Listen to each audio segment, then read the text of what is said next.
नमस्ते। आज हम बिजनेस के उस एक सबसे जरूरी नियम को समझने जा रहे हैं जो कभी नहीं टूटता। आप इसे बिजनेस की दुनिया का लॉ ऑफ ग्रेविटी भी कह सकते हैं। और हाँ, अगर ऐसे ही मुश्किल कॉन्सेप्ट्स को आसान भाषा में समझना अच्छा लगता है तो इस चैनल को सब्सक्राइब करना मत भूलिएगा। तो कभी ये सवाल मन में आया है कि चाहे एक छोटी सी दुकान हो या कोई बहुत बड़ी कंपनी, वो अपने सारे हिसाब किताब को हमेशा परफेक्टली बैलेंस कैसे रखती है? हर एक लेन देन के बाद भी सब कुछ तराजू के दो पल्लड़ों की तरह हमेशा बराबर कैसे रहता है? ये कोई जादू नहीं है, बल्कि इसके पीछे एक बहुत ही सीधा और मजबूत फॉर्मूला काम करता है। चलिए उसे ही समझते हैं। इस पूरे बैलेंस का राज सिर्फ 3 बेसिक चीजों में छिपा है। ये वो 3 पिलर्स हैं जिन पर किसी भी बिजनेस का पूरा फाइनेंशियल ढांचा खड़ा होता है। अगर ये तीनों समझ आ गए तो समझिए पूरा खेल समझ आ गया। तो सबसे पहली चीज है एसेट यानी संपत्ति। बिल्कुल सीधे शब्दों में कहें तो ये वो सब कुछ है जो बिजनेस का अपना है। बिजनेस के पास जो कैश है, दुकान में रखा हुआ माल यानी स्टॉक, कोई जमीन या बिल्डिंग, ये सब बिजनेस के एसेट्स हैं। दूसरी चीज है लायबिलिटी यानी देनदारी। ये वो है जो बिजनेस को दूसरों को चुकाना है, चाहे वो बैंक से लिया हुआ लोन हो या सप्लायर का पैसा जिससे उधार पर माल खरीदा था। ये सब बिजनेस की लायबिलिटी हैं। और तीसरी और सबसे अहम चीज है कैपिटल यानी पूंजी। ये वो पैसा है जो मालिक ने बिजनेस में लगाया है। मजे की बात यह है कि बिजनेस की नज़र से देखें तो ये भी एक तरह की देनदारी ही है। मतलब ये वो पैसा है जो बिजनेस को अपने मालिक को चुकाना है। असल में यही बिजनेस में मालिक की असली हिस्सेदारी दिखाता है। तो अब जब हम इन तीनों को एक साथ रखते हैं तो हमें मिलता है अकाउंटिंग का वो गोल्डन फॉर्मूला, संपत्ति बराबर है देनदारी और पूंजी के जोड़ के। इसका मतलब बहुत सीधा है। बिजनेस के पास जो कुछ भी है यानी उसके एसेट्स, वो सिर्फ 2 ही जगह से आ सकता है, या तो बाहर वालों से उधार लेकर देनदारी, या फिर मालिक के खुद के पैसे से पूंजी। बस इसीलिए ये तराजू हमेशा बराबर रहता है। ठीक है, थ्योरी तो बहुत हो गई। अब देखते हैं कि असल में रियल लाइफ ट्रांजैक्शंस में ये फॉर्मूला काम कैसे करता है। चलिए एक नया बिजनेस शुरू करते हैं और एक एक करके सारे लेन देन को देखते हैं। तो सबसे पहला ट्रांजैक्शन, मालिक ने 1 लाख रुपए कैश लगाकर बिजनेस शुरू किया। अब देखिए, इसका असर 2 जगह हुआ।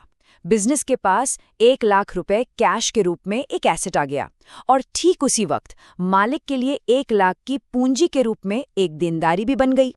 दोनों तरफ 1-1 लाख, फॉर्मूला एकदम बैलेंस। अब बिजनेस ने 50,000 रुपए का माल खरीदा। जरा ध्यान दीजिए, यहाँ हुआ क्या? एक एसेट यानी कैश 50,000 रुपए कम हो गया, लेकिन उसी वक्त एक नया एसेट यानी स्टॉक 50,000 रुपए से बढ़ गया। तो कुल एसेट्स अब भी 1 लाख के ही हैं, और हमारा फॉर्मूला अभी भी पूरी तरह से बैलेंस्ड है। अगला ट्रांजैक्शन, बिजनेस ने 20,000 रुपए का माल उधार पर खरीदा। इस बार कैश तो गया नहीं, तो क्या हुआ? हमारा स्टॉक, जो कि एक एसेट है, वो 20,000 से बढ़ गया, और साथ ही लेनदार यानी क्रेडिटर के नाम से हमारी एक लायबिलिटी भी 20,000 से बढ़ गई। अब दोनों तरफ का टोटल देखिए, 1,20,000 एकदम बराबर। चलिए अब कुछ बिक्री भी कर लेते हैं। 35,000 रुपए का माल नकद में बेचा। यहाँ भी एक तरह से एसेट की अदला बदली ही हुई है। स्टॉक 35,000 से कम हो गया और कैश 35,000 से बढ़ गया। टोटल पर कोई फर्क नहीं पड़ा, बैलेंस बना हुआ है।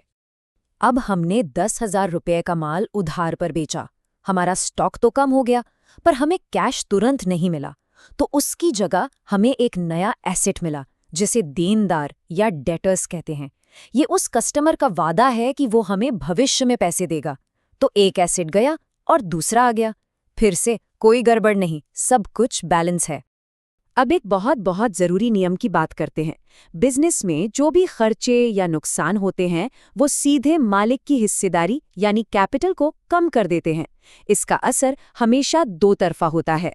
जैसे कि हमने 25,000 रुपए किराया दिया, तो इससे एसेट साइड से हमारा कैश 25,000 कम हो गया, और क्योंकि किराया एक खर्चा है तो ये सीधे मालिक की हिस्सेदारी कम करेगा, यानी दूसरी तरफ हमारी कैपिटल भी 25,000 कम हो गई।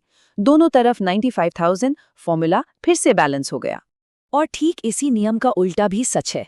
बिजनेस में होने वाली हर इनकम और हर फायदा सीधा मालिक की कैपिटल में जुड़ जाता है, जिससे उसकी हिस्सेदारी बढ़ जाती है। मान लीजिए हमें कहीं से 10,000 रुपए का कमीशन मिला। इससे हमारा कैश यानी एसेट 10,000 बढ़ गया। और क्योंकि ये एक इनकम है तो दूसरी तरफ हमारी कैपिटल भी 10,000 रुपये से बढ़ गई। दोनों साइड्स फिर से एक दूसरे से पूरी तरह मैच कर रही हैं। याद है हमने उधार पर माल खरीदा था? अब हम उस लेनदार को 10,000 रुपये चुकाते हैं। इससे क्या हुआ? हमारा कैश यानी एसेट 10,000 कम हो गया और हमारी लायबिलिटी यानी लेनदार भी 10,000 से कम हो गए। फॉर्मूले के दोनों साइड से बराबर रकम घट गई और बैलेंस बना रहा। अच्छा, तो इन सारे लेन देनों के बाद अब बिजनेस की फाइनेंशियल हेल्थ का एक स्नैपशॉट लेने का वक्त आ गया है। इस स्नैपशॉट को ही बैलेंस शीट कहते हैं। तो ये रही हमारी आखिरी बैलेंस शीट।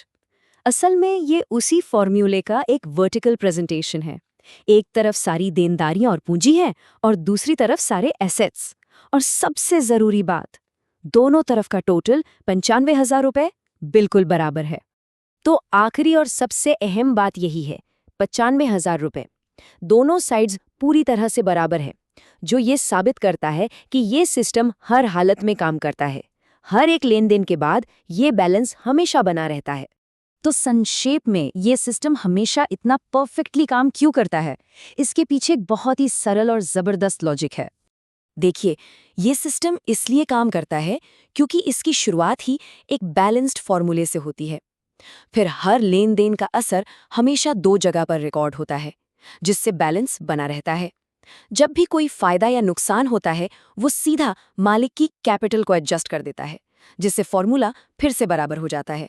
और नतीजा है एक ऐसा अचूक सिस्टम जो हमेशा बिजनेस की एक सच्ची और साफ तस्वीर दिखाता है। ये फॉर्मूला हमें दिखाता है कि कैसे एक छोटा सा नियम एक बहुत बड़ी और उलझी हुई चीज में भी एक ऑर्डर, एक संतुलन बनाए रख सकता है। ये सोचने पर मजबूर करता है कि क्या हमारे आसपास की दूसरी उलझी हुई चीजों जैसे कुदरत या समाज में भी ऐसे ही कोई सिंपल नियम काम कर रहे हैं? सोचने वाली बात है ना? इस वीडियो को देखने के लिए शुक्रिया।